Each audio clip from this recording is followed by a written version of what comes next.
The U.S. Defense Secretary says that the presence of American troops in South Korea is not on the table during an upcoming summit with North Korea. Any discussion about the number of U.S. troops in the Republic of Korea is subject to, one, the Republic of Korea's invitation to have them there, and the discussions between the United States and the Republic of Korea, separate and distinct from the negotiations that are going on with DPRK. That issue will not come up in the discussions with DPRK. James Mattis was speaking at a security summit in Singapore. He said the ultimate goal of the U.S.-North Korea meeting is denuclearization of the Korean Peninsula. Shortly after President Donald Trump said that he would hold a summit with North Korean leader Kim Jong-un on June 12th. The announcement followed Trump's talks with the North Korean leader's top advisor. Meanwhile, the Japanese defense minister has said that it was important not to reward North Korea for only agreeing to dialogue. Itsunori Onodera said that Pyongyang should dismantle all of its nuclear and ballistic missile programs. Okay, from Nara, Japan, I'm now joined by Ryan Dawson, who's an author and political commentator. Good to have you with us, Ryan. Why do you think that James Mattis is saying that a U.S. boots in South Korea, that issue is not on the agenda of the summit with North Korea? Because it's true. The 23,500 boots on the ground in South Korea is nothing but a tripwire base. It's not a real threat to North Korea.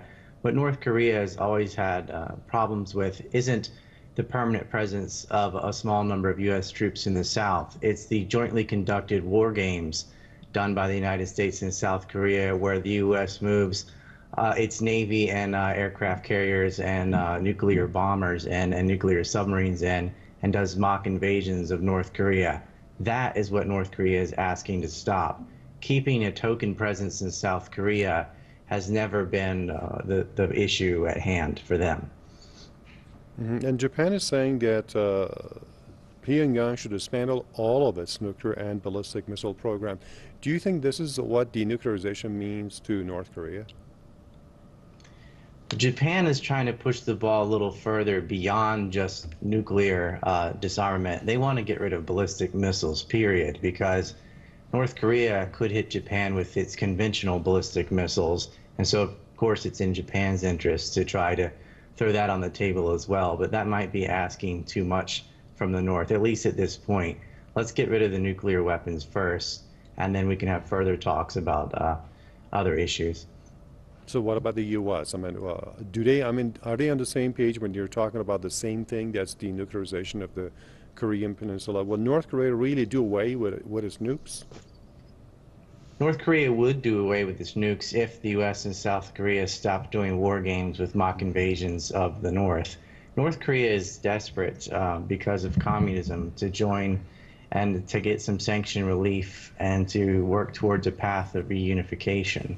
They're willing to do that, but they are scared to death of having a Libya-style situation where the U.S. would murder Kim, which would be a disaster. He's looked at as an emperor over there. It would put things back so fast. But there are neocons in the United States that actually entertain insane scenarios like this, that actually entertain invading North Korea, which would cost millions of lives. They have enough conventional military weapons, even without any nuclear weapons, to murder over 1 million people in Seoul.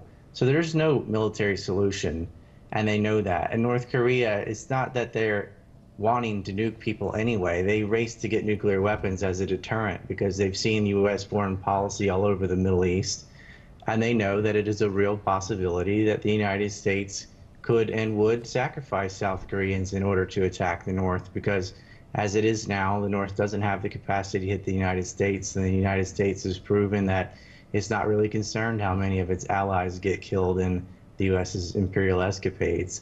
However, now that they have ICBMs and nuclear weapons, the U.S. can't play this game of chicken anymore. So they're willing to roll back if North Korea will start to denuclearize. North Korea just needs real assurances and promises that once they get rid of their nuclear weapons, that the U.S. isn't going to renege on their deal and go back to thinking about invasion and doing mock war games. So that's the tightrope they're walking right now. All right, appreciate your comments and thoughts. That was Ryan Dawson, author and political commentator, joining me from Nara, Japan.